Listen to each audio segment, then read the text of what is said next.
Okay. I now have the immense honor of introducing our next speaker, Dr. Catherine Richardson Kinewesquao, who is a therapist, researcher, activist, and author.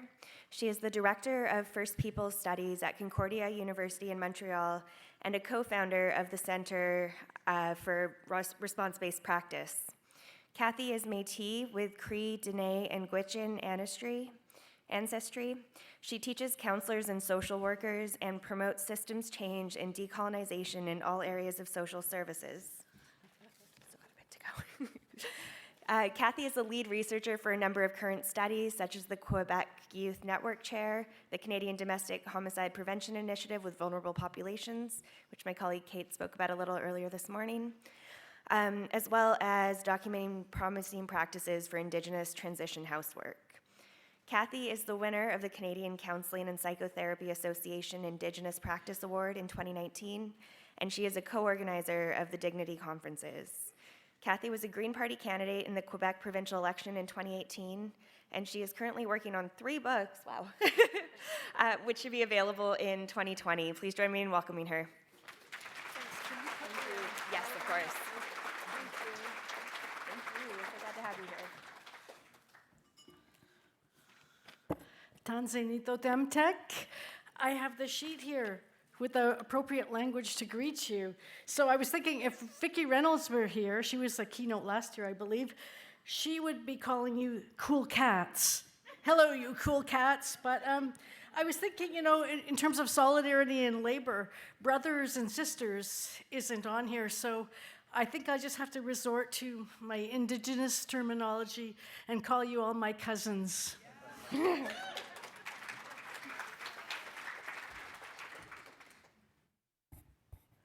So here I am, and this is what I'm doing, and I feel like I'm just gonna share some of the things that have been on my mind lately, in my heart, on my shoulders, because we can't talk about everything here. But I'll start by acknowledging the territory, the people that lived here traditionally, and I just want to say that I'm Métis, and I have Cree, Gwichin, and Dene ancestry. My mom is from Fort Chipewyan, a fur trade place in northern Alberta. But I was born and raised on Coast Salish territory, and I just have to express my gratitude. First of all, I didn't ask permission to live here, but I've been accepted so graciously, and a lot of my teachers have been elders from this area, and throughout my time at the University of Victoria. So a lot of my teachings come from here. And I also just want to say a hey to my Métis brothers and sisters and cousins in the audience, because they're my people.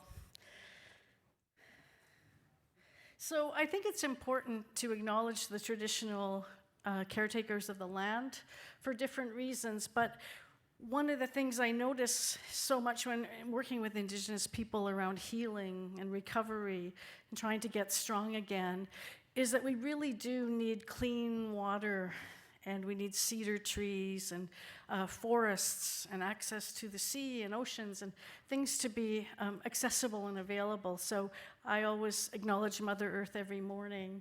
And when I think about our history here, the best we can hope for is that we can all live together in harmony and graciousness with gratitude for everything that we have. But when I first started working in Cowichan territory, an elder, he took me for a ride throughout all the reserves that are sort of scattered here and there. And I said, how do you feel about this, driving through here every day and knowing this was all your traditional land, and now you just have these little patches of it here and there? And he said, I cry about it every day. And so I hold his words so that I never take for granted what it means to have a home and homeland. And like my colleague Alan Wade says, land is life. So this is me, and my main activities right now are to work and support students at Concordia University in Jojage, which is the Ganiengaha, or Mohawk name for Montreal. And I really am glad to be back on the West Coast. I've met with a lot of friendliness and kindness here even though I've just been here for one day, and it reminded me of the nice air and the room that we have to breathe here on the coast. I identify as a woman. My pronoun, you could say she, or can you call me a cat? That can be my pronoun, cat. And I also identify as disabled, and I'll tell you a little bit about that as we go along. So one of the places I want to start is that when people are harmed or violated, basically it means they're acted upon by someone else against their own will and well-being. And at one level, it's deeply humiliating to be out of control and have someone harm you, especially if other people see or know, and maybe they don't help in a good way. And it just reminds me that colonialism is one of the biggest forms of humiliation of a whole people or peoples. And so much of the work that we do is about repair. And so when I think of some of the strategies used by people that came and entered the land and settled and took over, I'm talking more about like the upper middle class, the governments, the people with power. It's more like you go in, you separate people from their loved ones, you isolate people, you take them off their land and put them with other families. So in our repair process, we have to do the opposite of that. We have to help reconnect people to their family, everything that they love, their land, their language, their community. And sometimes we can't do it literally, but we can do it symbolically. And I think repairing humiliation is one of the most healing aspects for people who've been victims of violence. I recently got to go to Cape Town a couple weeks ago, and there's a lot of similarities between how people there have recovered or are recovering from apartheid and how we're recovering from our history here. And I got to visit the prison where the ANC and Nelson Mandela were kept. And there was so much dignity there. I mean, just seeing how they kept their spirits strong by doing things like teaching each other to do ballroom dancing in one of the rooms at the prison, just to keep their sense of humanity.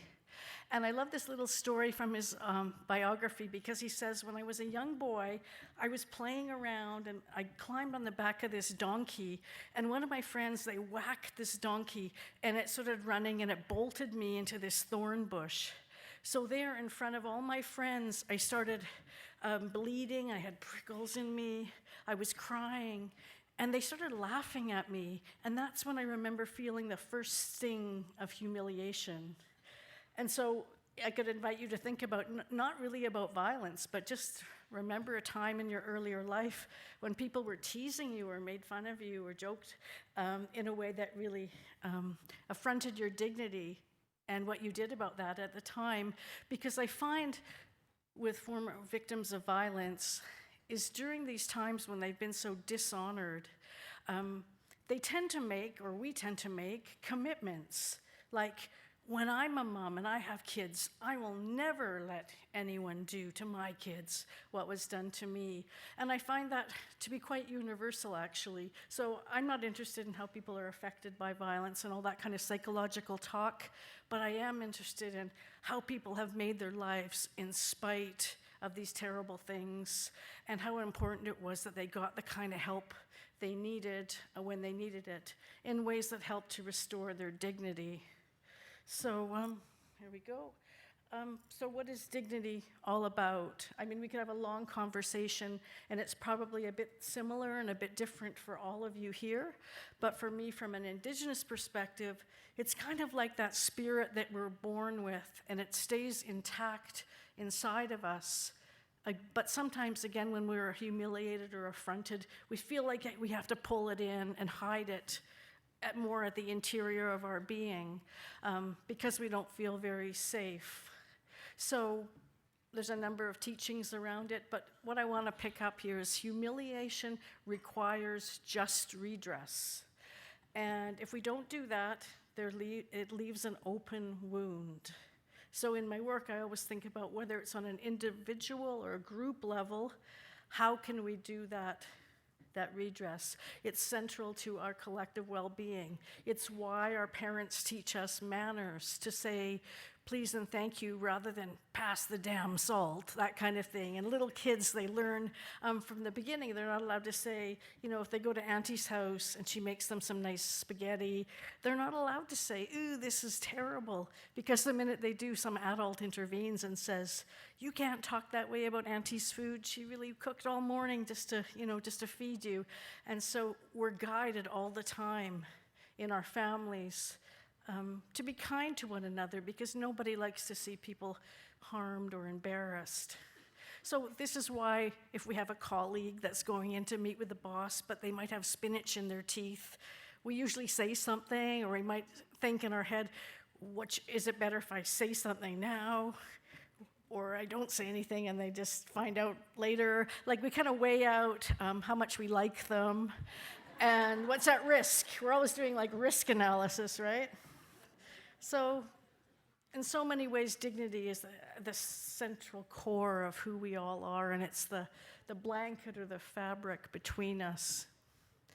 So in terms of applying that to the lifespan in an Indigenous kind of worldview, I adopted some Lakota teachings, some Prairie teachings, to talk about like the 6 directions and this developmental view. So basically, we come in from the heavens or from somewhere, from up, and we land on Mother Earth, and we come into this life phase of being a baby or a toddler, and we grow through that, and we grow into adolescence, and then into adulthood, and then later into elderhood.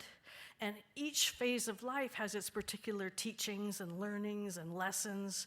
And at the end of it all, when we transition out, we go back to that other place. Maybe we go up. I don't know where in your worldview or your faith where that other place is, but basically there's 6 directions. There's the 4 cardinal points here, and then there's up and down.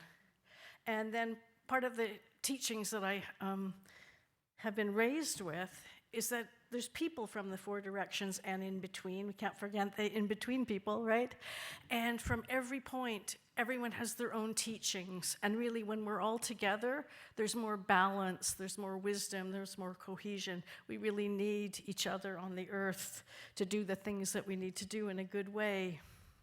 So dignity is different across the lifespan, and the way that we accord dignity to little babies and toddlers might look like something like, how long do we let them sit in a dirty diaper? How long do we let them cry?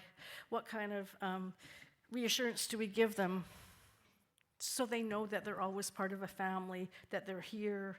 Someone told me once that if you let a baby cry in a crib, that baby doesn't know that any adult is ever going to come. They might feel completely abandoned. So we have to think about the needs of those little ones as being completely different from the needs of teens, for example.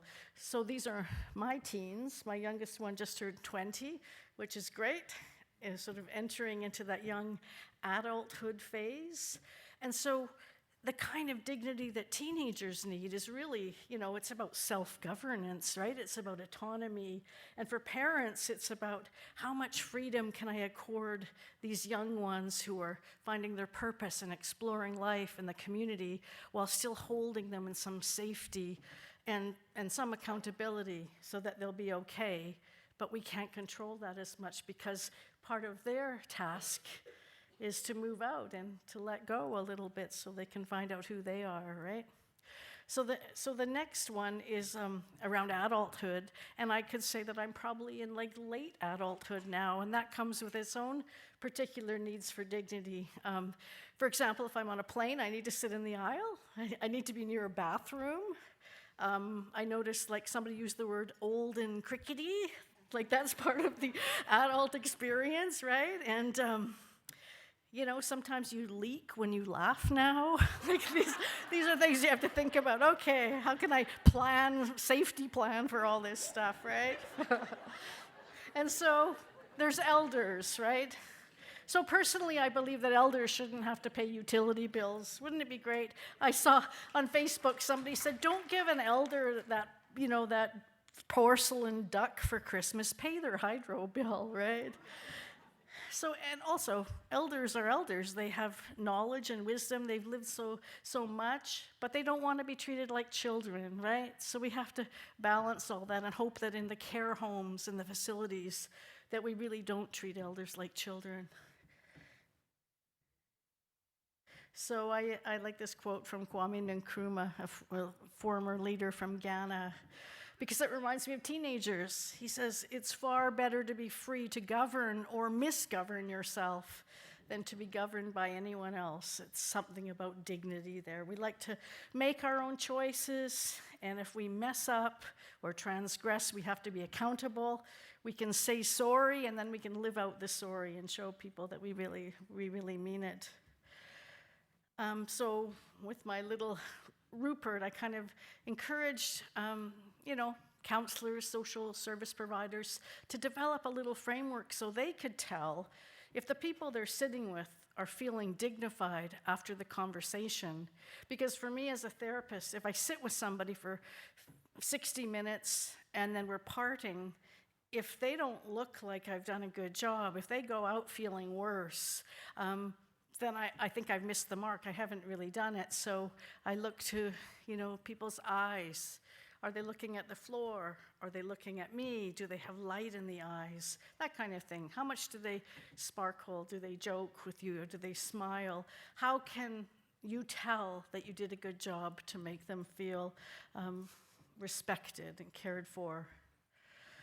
A Canadian sociologist from the prairies, actually, he talked a lot about preserving the dignity and reputation in the face of stigmatization. I study victim blaming a lot, and there's a kind of epidemic of blaming victims, probably everywhere, but in Canada too. And one of the things I notice is that's a perpetrator's strategy. Like if you are hurting your wife, and you want to get away with it. There's different ways to get away with it, and perpetrators often think about that. So one of the things they do is they tarnish the reputation of their target in advance. So they say, oh, she's crazy, or she's a bad mom, or she's a pathological liar, or whatever, so that when that person goes to report the violence, no one will believe them.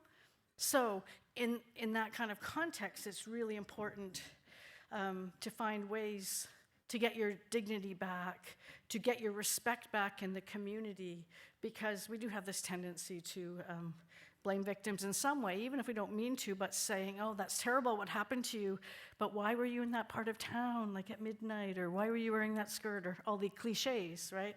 So preserving your reputation after somebody's trying to tarnish it, it's a really important part of re-dignifying yourself. And it helps if, other people are on side and helpful with that. So this is the kind of framework or model that we use in response-based practice to understand situations involving violence. So you can use this in your sociology class or in your counseling interview or if you're analyzing documents. Because the world doesn't go on in the head of the victim, right? It's not all about brains and trauma and all that stuff. It's also about what's going on in the social world, because violence lives in the social world. It's a social problem. So just to give you a quick example, imagine me working up in the Yukon, which I have quite a bit over the years, and driving down the road in a small community, and I see an Indigenous woman. She's walking down the street, and she's got two different shoes on her feet. So this is a little town. I don't know yet about the politics, but when I'm talking about what are the social material conditions or the context, I ask my students to imagine where you live, who is most likely to get away with a crime that they committed, and who's most likely to be blamed for a crime they didn't commit. And I think that shows the context, who's got the power, what's going on, who has impunity. So the situation interaction basically refers to a house or a roof. What's going on in that home, in that school, whatever, in the conference room, in an institution. And so this woman, I drive by her, and I've got all these theories because I'm a trained professional, and I might think, is she colorblind, or was she in a rush, or somebody had a good one the other day. They said, oh, maybe the power was out. She couldn't see because it was dark. And then I find out that she lives with a man who every morning before he goes to work, he takes one of each of her shoes and puts it in the trunk of his car because he doesn't want her to go out. He's trying to control her. So in terms of victim responses and resistance, what does she do? She just puts on any shoes that are around, and hopefully she doesn't have all right feet or whatever, and she goes to town to do her business. And I drive by her, and I have to ask myself, did I stop? Did I ask if I could help? Did I offer to buy her a new pair of shoes? Or how did everybody else respond to her? That's what I mean by social responses. When we see something, when we see violence or someone that needs help, how do we respond? And then if I'm kind to her and helpful, things are going to go well for her. If she's going to the social service office and to say, I need a check for $5,000 because I'm going to move out of my house, I need a new apartment, I'm going to sign a lease, taking my kids with me, and I need a new truck. And the worker, as they sometimes do, says, right away, ma'am, have a seat, I'll go cut the check, I'll be right back. And they come back, and they give her the check, and they shake her hand, and they say, good on ya, have a good life, ma'am. And then she trucks out, and you know that because she's received positive social responses, she's going to recover really quickly from the violence. Her dignity is intact, her sense of self-worth, and she's really got a lot of energy to do the things that she needs to do, right? Great. But unfortunately, the research shows that most people who disclose violence receive negative social responses from family, friends, and professionals. And it's actually those negative social responses that cause a majority of the suffering and that actually lead people on a path to being diagnosed with a mental illness, to be prescription drugged, or to even feel suicidal tendencies. That comes from not having the support you need in really dangerous times. So we know that. So our job together is to orchestrate positive social responses to people who disclose violence. And that's what you do in your work, in your job, in your volunteering. And we just have to keep doing it and do more of it and do it better and that kind of thing. So in terms of understanding how people resist violence or how they respond to tricky situations, you can study, like in this medicine wheel, how people respond physically. That could be like they kick someone back, or they choose to sit by the door so they can escape quickly, or that their heart is pounding because they're in an area that reminds them of some danger. Emotionally, I ask people, like, what are those feelings saying to you? I believe we all have an inner radar, and you know that feeling where suddenly if it doesn't feel safe, the hair stands up on the back of your neck. That's our inner radar telling, okay, danger. So intellectually, that's about how we plan for safety, how we think about danger spots and where allies and where support people are, where's the highest risk. How can I plan? That thing, the cycle of violence, it looks a lot about like what the perpetrator's doing, but all throughout that cycle, the woman, if she's a victim in this case, is doing lots of things like planning for the future. So during the so-called honeymoon period, that's when she might be putting away money and making safety plans, right? So we plan. And spiritually, how do we respond? So I was up in the Northwest Territories facilitating groups of women who live in communities where there's no police. And I asked them, how do you know that something bad is going to happen? And you know what they said? The birds all stopped singing. And one woman said that, and the other women nodded. So I think there's a kind of spiritual or collective inner radar as well. And for them, that's how they could tell when the energy changed, right? So I'm going to not show you this interview right now, but please take my PowerPoint, and you can read some of the slides because I won't have time to do it all.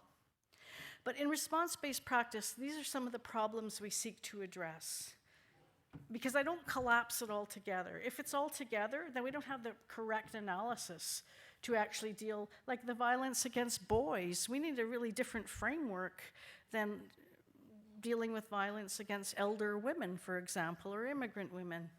So we want to look at the ongoing violence against women and girls, ongoing colonialism. It's a terrible thing to say, but just to point you to Thunder Bay, Ontario, where there's a kind of colonial process still in place. Young people, they don't have residential schools, but they have to leave their homes. They're being billeted in the town. They're getting beat up, murdered, and thrown in the river. And so far, like in the past few years, there's been over 12 young people. And also, out of Edmonton recently, it said a whole bunch of kids just exiting care, foster care. They're dead within 6 months. So we have to look at these structural problems that are related to our history. We want to make sure that violence is represented properly with the right kind of language, and we want to give positive social responses to women who report violence, and also understand those that would never report. We still have this sad issue where, at least in Quebec, if a mother is getting beaten up by her husband or her partner, if she phones the police, they have to call child protection. And child protection still does failure to protect, and they still remove children from battered mothers. It's an epidemic.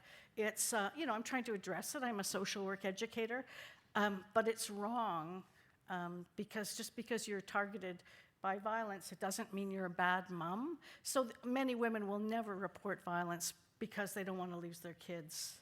And also how to understand the violence against men and boys within a feminist analysis and without undermining feminism or having to degender all our services.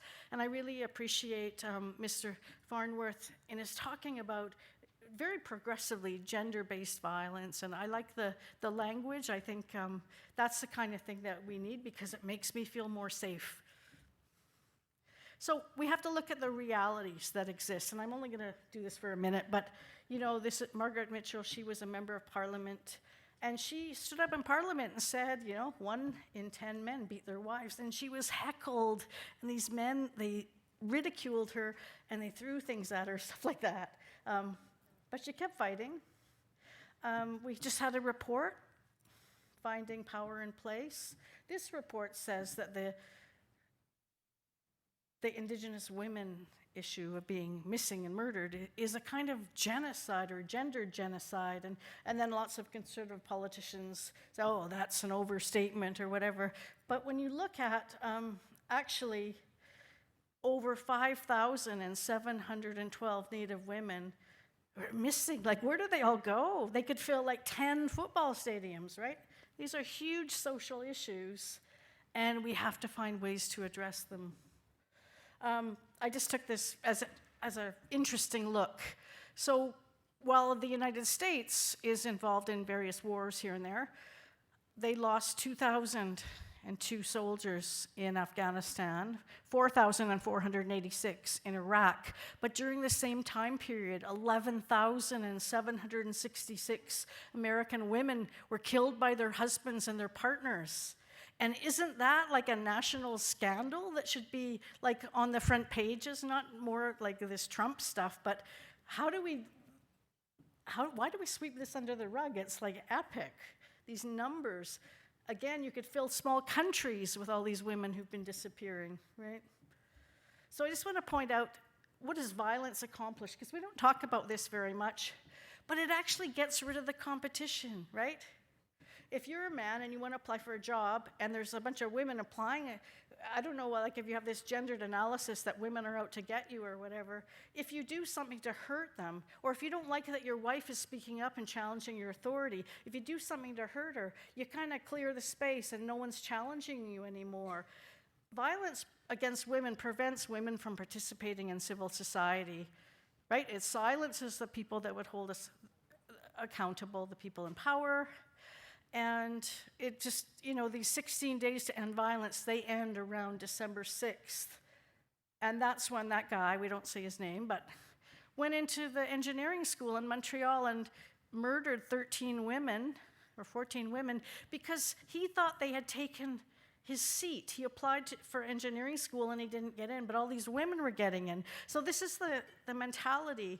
Violence kicks you out of the game because instead of going to that job or running for office, you're actually in the hospital attending to a broken arm, right? Or a psychologist attending to a broken heart. So I think there's dignity in truth-telling, and for people who've been harmed, if we don't talk about it properly, like somebody has been hurt, and somebody did all these things to them, but then we just say shit happens, and we talk as if there's no perpetrator. We talk in terms of structural violence, so nobody's really accountable. I think that makes the problem worse. So telling it like it is with accurate language, it actually restores dignity to the victim. It relates to the social responses. If we talk carelessly, like the women are violent too argument, that's careless talk, right? Because, you're smart, I don't have to deconstruct it for you.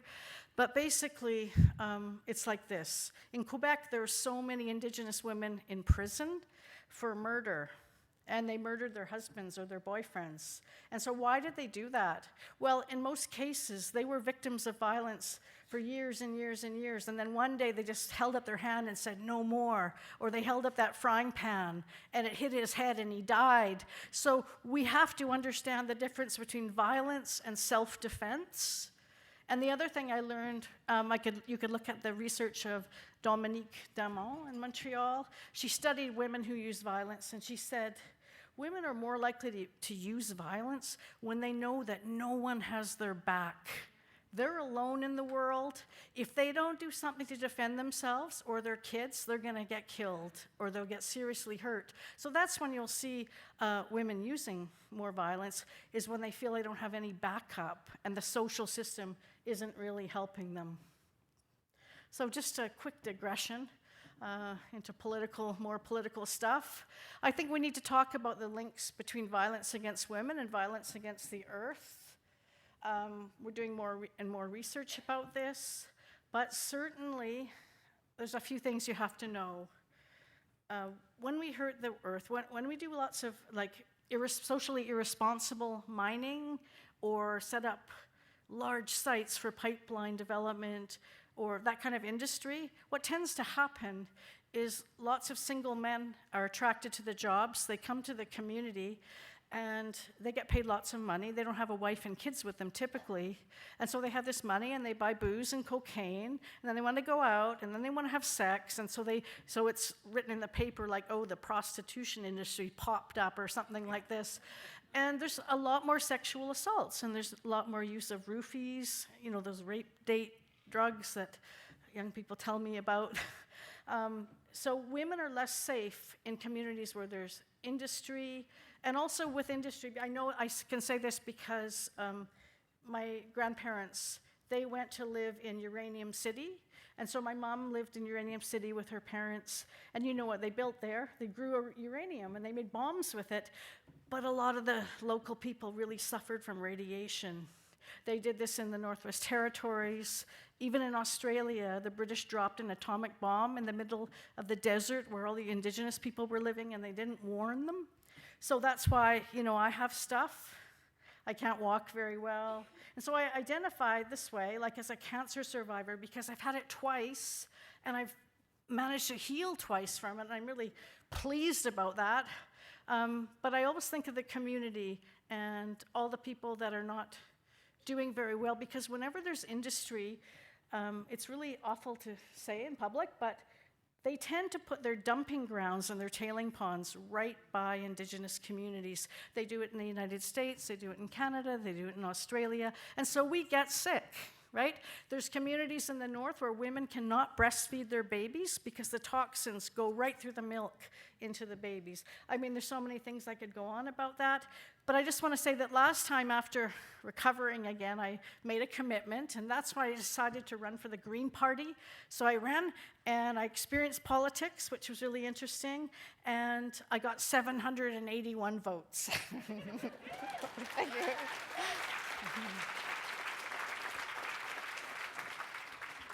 So I'll just talk a bit about public grief, because it's really hard to process all these things that are going on, all these women that are disappearing, and a justice system that just can't handle it and can't process it in ways that create impunity for a lot of the perpetrators. So I think going public with our protests, but also with our grieving and this loss is not just individual. We shouldn't just be going into a therapy room by ourselves and crying and leaving. It's really good to be together because it's a kind of ceremony, and ceremonies have always helped us to heal.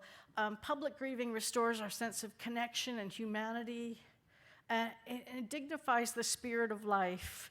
The more we come together with our tears, with our emotion, with our prayers, our vision for a better world, the more that energy spins off, and it helps to support us, to support communities.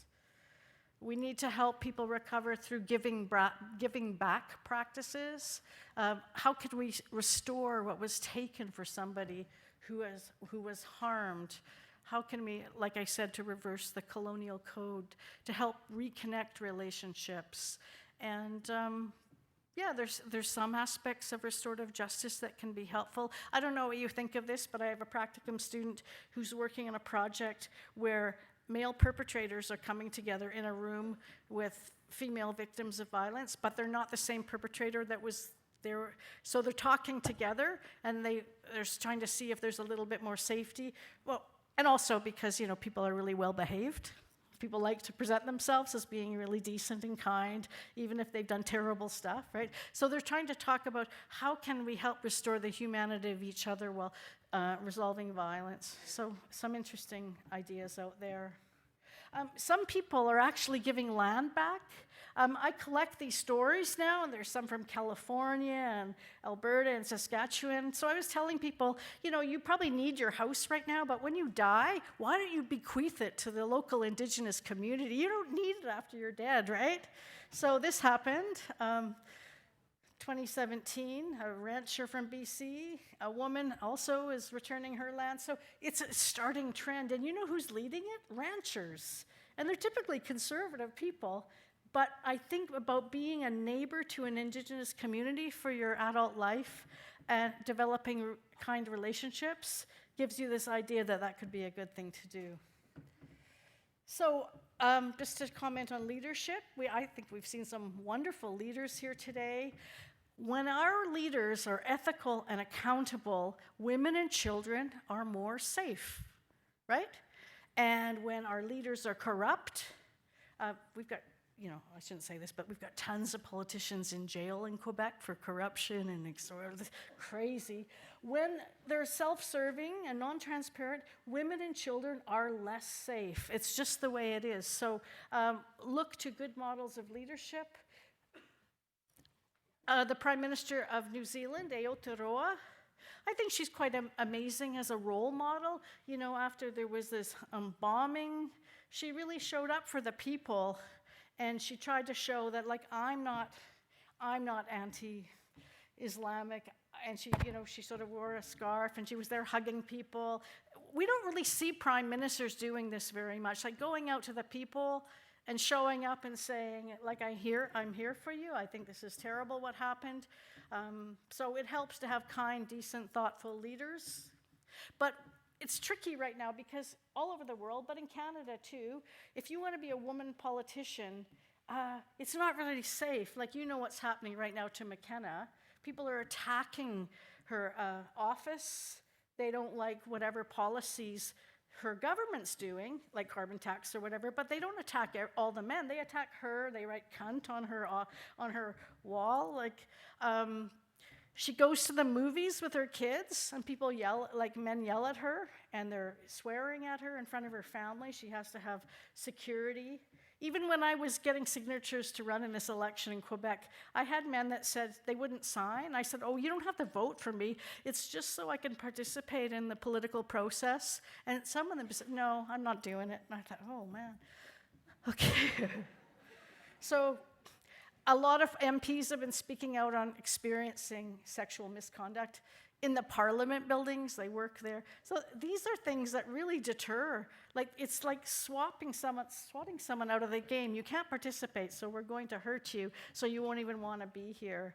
It's happening all in Europe, in the European parliaments. It says like here, 46.9 women had received death threats or threats of rape or beating when they're involved in politics. So that's not very inviting, is it? Really, I know what I'm in for here. But we resist. And basically, resistance in our response-based world is any act or any thought that shows that I protest against violence, I'm for dignity, and I'm in favor of conditions that make violence not possible. So we all resist. And I don't think psychology has been a big help to us in some ways, but I'm just going to show you one example and then we'll stop. So an early diagnosis in, the DSM, the American Psychological Association Disease Manual, an early one was drapetomania, which was like the mental illness that made slaves run away from the slave plantation. It had nothing to do with mistreatment. It was like there's something wrong with their brain, with their mind. I mean, they took it out, right? But it still exists in modern settings in different ways, like when teenagers skip out of school, or when adults go on sick leave because they'd rather lie on their sofa than go to work where they have a oppressive boss, or they're getting harassed. So like these women in the Rabbitproof Fence film from Australia, this one woman, Daisy, they escaped. She walked 1,600 kilometers out of this residential school, and then the police came and they got her, and they took her back right away, and then she did it again. So they would say, oh, she's got drapetomania, it's a mental illness. It's not like she loves her freedom and she wants to escape, right? So I encourage you to watch this video later. People react to being called beautiful because it really shows when we receive positive social responses and we're not even used to it. Sometimes it's even really hard to take it in, but that's the kind of thing we know we need to do for each other to restore our humanity, to show that the divinity is in each of us, and I reflect that back to you, and I honor you, and I see your intelligence and your strength and your competence. I refer to, oh, my picture's not there. There's a picture here of my grandma and my mom and my aunts. It's a cultural picture. Culture is important for healing. Yeah, my pictures all disappeared. But sometimes they do that. Like the ancestors come in and say, we don't want you to show these pictures. They're too sacred. They were there this morning. So healing through art, right? And then I think I'll just end on this funny quote I saw on Facebook, like our guru. If your witchcraft ain't about decolonization, reparations, and ancestral healing, then it's a gimmick hiding behind sage bundles and KKK crystal clusters. So these are my colleagues at the Center for Response-Based Practice. Do check out our work online. It's just www.responsebasedpractice.com. And thank you for listening. And do email me if you have any questions or complaints or anything that you want to ask me about or talk about. So thank you very much for your attention today.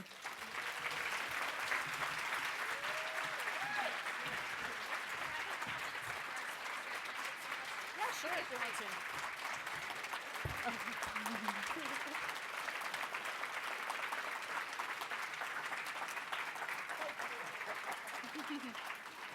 Thank you so much, Cathy, for talking to us about the importance of positive social responses, restoring the dignity of people who've been harmed by gender-based violence, and also the importance of social responsibility and accountable leadership. That's so valuable.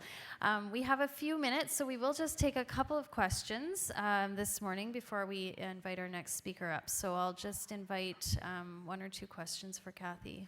Okay, bring them on. Yes.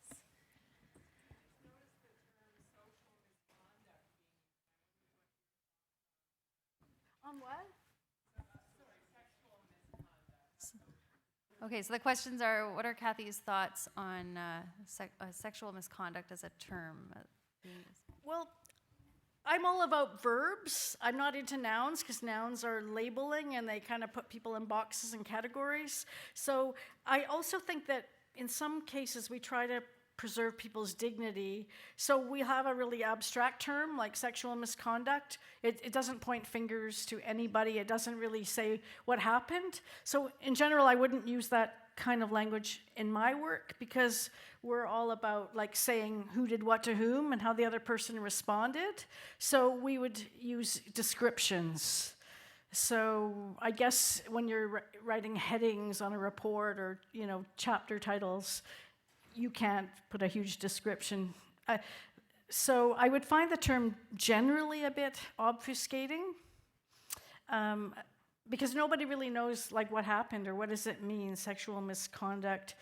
It sounds to me like somebody was behaving badly, so it's a term that would refer to perpetrators. It wouldn't apply to victims at all because victims don't engage in sexual misconduct typically. I mean, at least not in that moment. You can be a perpetrator one day and a victim the other day, of course. But so it's more oriented towards perpetrators. So it wouldn't be part of my witchcraft, but I understand why people condense things in more abstract ways because if you have a program for people that engage in sexual misconduct, if you call it like, healing in the forest, more people will come. If you call it perpetrator rehabilitation, nobody's going to come. So when you say sexual misconduct, people know, well, I think something bad happened, but I don't really know what it is. Yeah, does that help? Okay.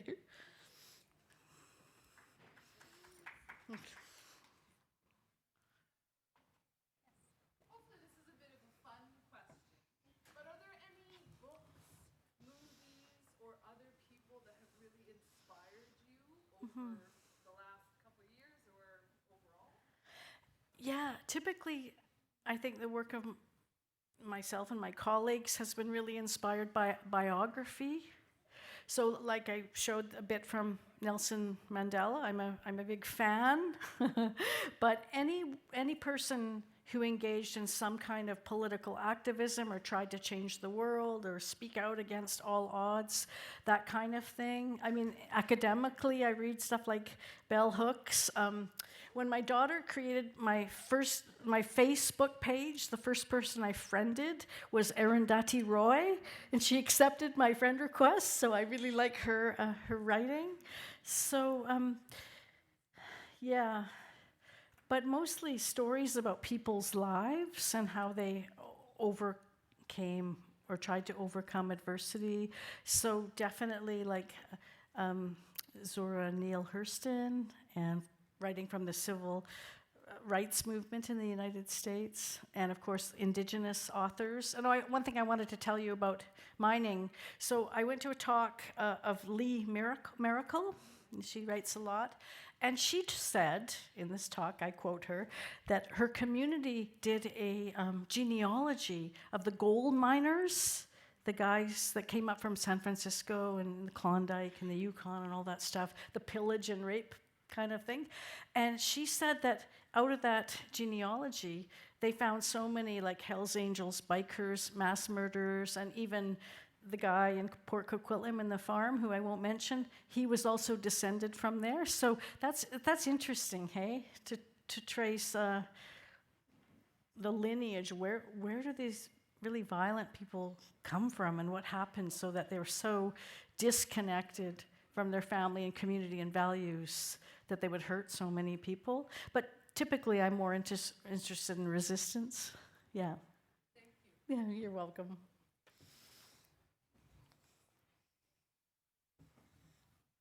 We have time for another question. We're just waiting for Mitzi Dean. I believe she's almost here, if not here already. But Also George Orwell.